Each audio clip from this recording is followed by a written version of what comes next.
Hello दोस्तों, तो आज मैं एक्सप्लेन करने वाला हूँ दी नाइट मैनेजर नाम की वेब सीरीज को। दोस्तों, बॉलीवुड और रीमेक्स का नाता काफी पुराना है। जिस तरह से बॉलीवुड में काफी सारी मूवीज रीमेक है, उसी तरह से ये वेब सीरीज भी एक ब्रिटिश सीरीज दी नाइट मैनेजर नाम की ही वेब सीरीज का रीमेक है, जिसमें हम लोगों को एमसीयू के लोकी नजर आए थे, यानी कि टॉम हिडलसन। जो वेब सीरीज जॉन ली कैरे की सेम नाम की नॉवल पर बेस्ड है। तो चलिए बिना किसी देरी के ये वेब सीरीज एक्सप्लेन करना मैं शुरू करता हूँ। तो सीरीज के पहले एपिसोड का नाम है जख्म। जिस एपिसोड के शुरुआत में हम लोग देखते हैं कि पुलिस वाले 3 कैदियों को एक वैन में लेकर कहीं पर जा रहे होते हैं, जिसमें से एक कैदी का नाम शान होता है और वो चाकू से पुलिस वालों पर हमला कर देता है। जिसके बाद उन लोगों में हाथापाई शुरू हो जाती है और गोली चलने की वजह से जिसमें वो पुलिस वैन डिसबैलेंस हो जाती है। जिसके बाद वैन का एक्सीडेंट हो जाता है और मौका देखकर वो तीनों कैदी वहाँ से भागने लगते हैं और पुलिस उन लोगों का पीछा करती है, जिसमें शान पुल से कूदकर उन पुलिस वालों को चकमा देने में कामयाब हो जाता है। जिसके बाद हम लोगों को ये कहानी कुछ साल पीछे 2017 में ढाका बांग्लादेश में दिखाई जाती है, जहाँ पर हम लोग देखते हैं कि श्यान सेन गुप्ता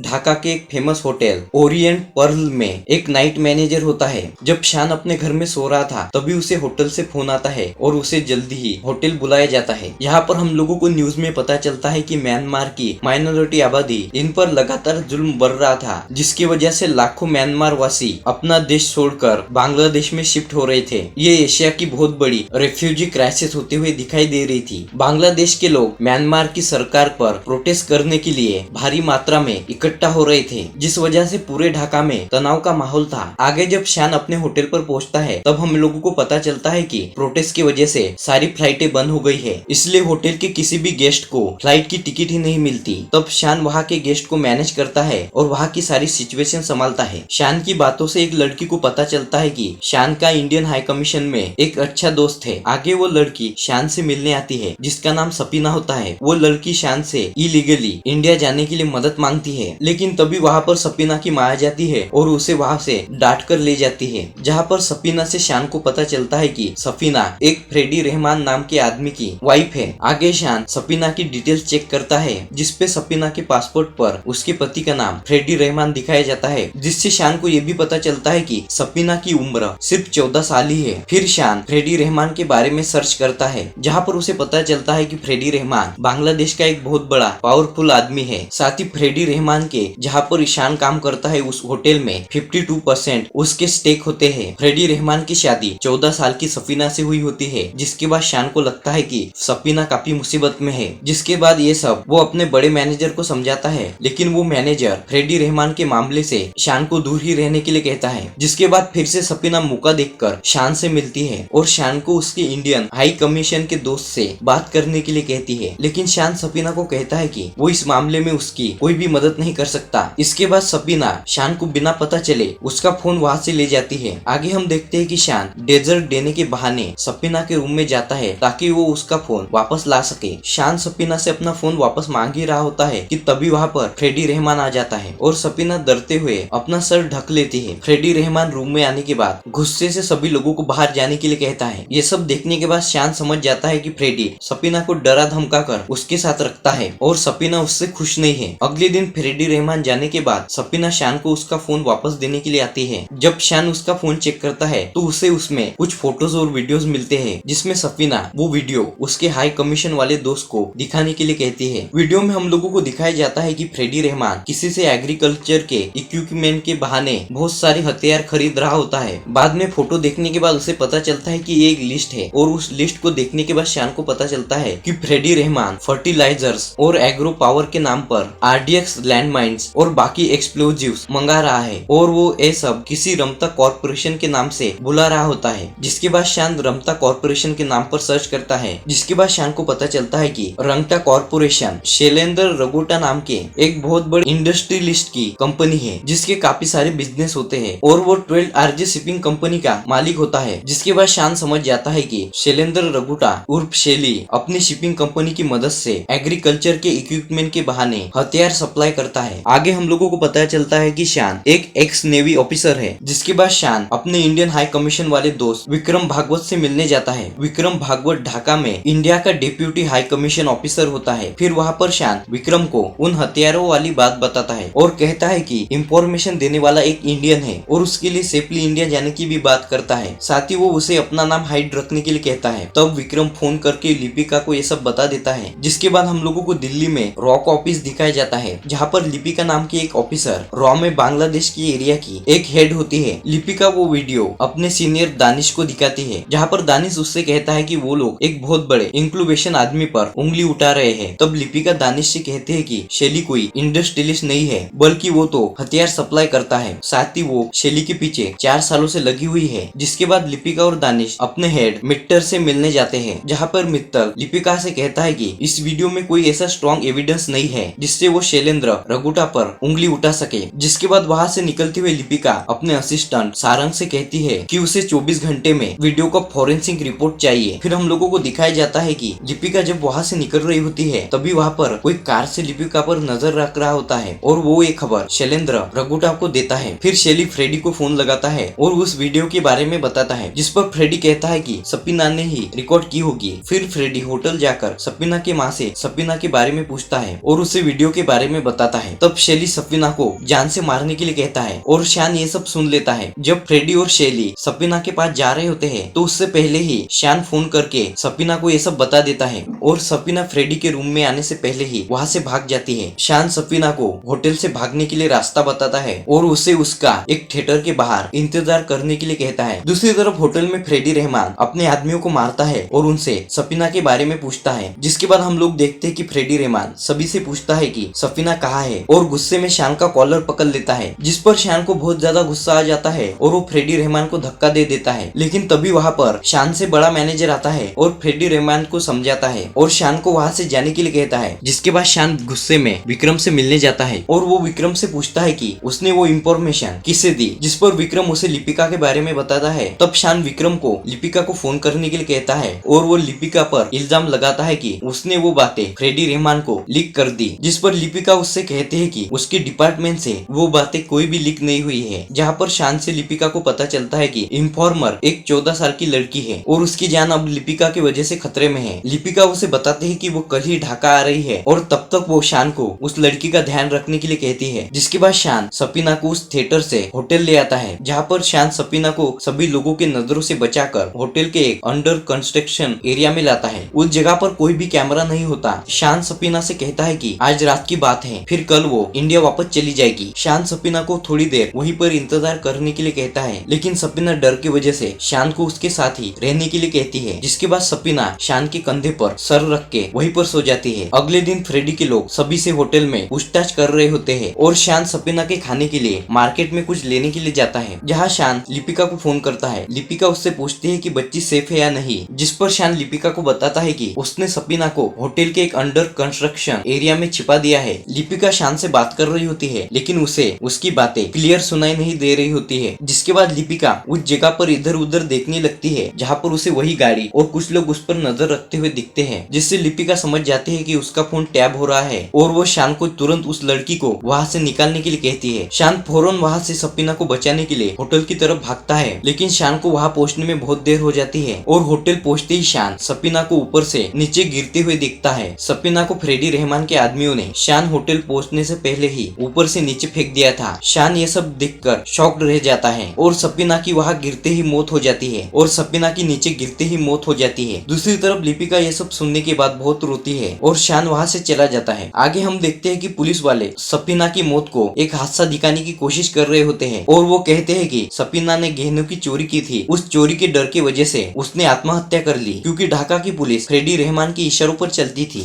जिसके बाद हम लोगों को 2 साल बाद शिमला में कहानी दिखाई जाती है, जहाँ पर शान शिमला के एक होटल में नाइट मैनेजर का काम करता है। तब शान का एक कलीग शान को बताता है कि शैलेंद्र रंगोटा नाम का एक वीआईपी गेस्ट उनके होटल में रुकने वाला है और उन्हें उसका अच्छे से ख्याल रखना है। आगे शान का कलीग शान को एक पार्सल देता है और वो पार्सल शैली को देने के लिए कहता है। जिसके बाद हम लोग देखते हैं कि शैली अपने चॉपर से शिमला में लैंड करता है और अपने लोगों के साथ होटल में आता है और ये एपिसोड यहीं पर खत्म हो जाता है। तो दोस्तों, आपको ये एक्सप्लेनेशन कैसा लगा हमें कमेंट में जरूर बताएं। साथ ही इस वीडियो को लाइक और चैनल को सब्सक्राइब जरूर कीजिए।